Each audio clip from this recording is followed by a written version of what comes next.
সাবেক সভাপতি কাজী মেরাজ সংগ্রামী সাথী বন্ধুরা, সময় স্বল্পতার কারণে আমরা হয়তো অনেককে পরিচিত করে দিতে পারবো না, সেই জন্য আমরা দুঃখিত।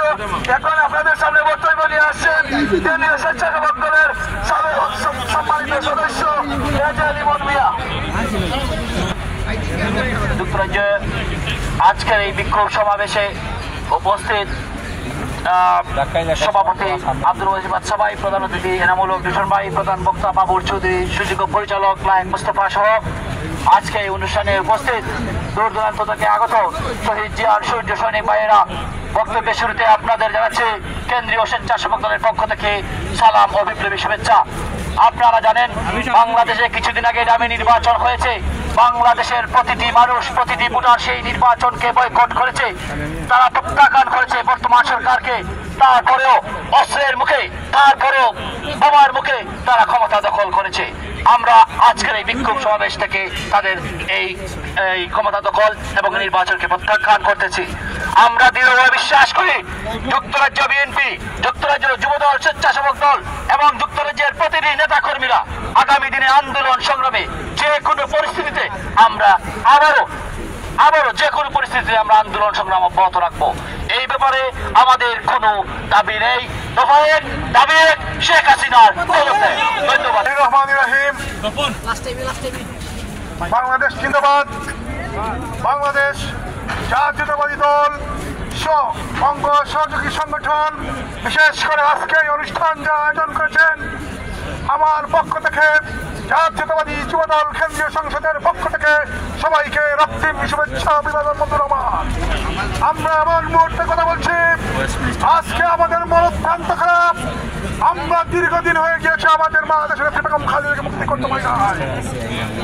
আমাদের বাংলাদেশের গণতন্ত্র ফিরিয়ে আনতে পারি নাই। আপনারা জানেন আজকে বাংলাদেশের দুর্বিষহ অবস্থা চলছে।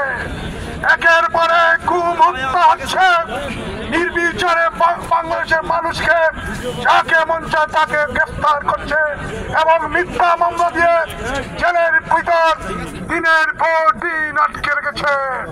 আমি এখান থেকে তীব্র নিন্দা জানাই। আপনারা জানেন বাংলাদেশের 18 কোটি মানুষের নেতা, আগামী দিনের রাষ্ট্রনায়ক, বাংলাদেশের স্বাধীনতা সার্বভৌমত্বের পথিক শহীদ প্রেসিডেন্ট জিয়াউর রহমানের সুযোগ্য উত্তরসূরি দেশ নায়ক তারেক রহমান, এমপির ভারপ্রাপ্ত চেয়ারম্যান তারেক রহমান যে আন্দোলনের ডাক দিয়েছেন, যে নির্বাচন বয়কটের কথা বলেছেন, বাংলাদেশের সাধারণ মানুষ মেনেছে তো মেনেছে, আওয়ামী লীগও মেনেছে। আপনারা জানেন বাংলাদেশে 8 থেকে 10% ভোট পড়েছে। তারেক রহমানের ডাকে বাংলাদেশের মানুষ ভোট বয়কট করেছে। আমরা এই সরকারের নির্বাচন মানি না। আমরা দাবি করছি অচিরেই আরেকটি ফ্রি ফেয়ার ইলেকশন দিতে হবে। দেশ নেত্রী বেগম খালেদাকে মুক্তি দিতে হবে। বাংলাদেশের গণতন্ত্র ফিরিয়ে আনতে হবে। তারই সাথে সাথে আপনারা ভারতীয় পণ্য বয়কট করবেন। যেভাবে বাংলাদেশের মানুষ ভোট বয়কট করেছে, সকলের প্রতি অনুরোধ রইল আপনার আত্মীয় স্বজন প্রয়োজনকে বলুন এই ভারতীয় বাংলাদেশের নির্বাচন সুষ্ঠু হতে দেয় নাই। তাই আসুন আমরা সবাই মিলে ভারতীয় পণ্য বয়কট করব। সাথে সাথে আমি একটা স্লোগান নিয়ে আমার বক্তব্য শেষ করবো। মুক্তি মুক্তি মুক্তি চাই, মুক্তি মুক্তি মুক্তি চাই।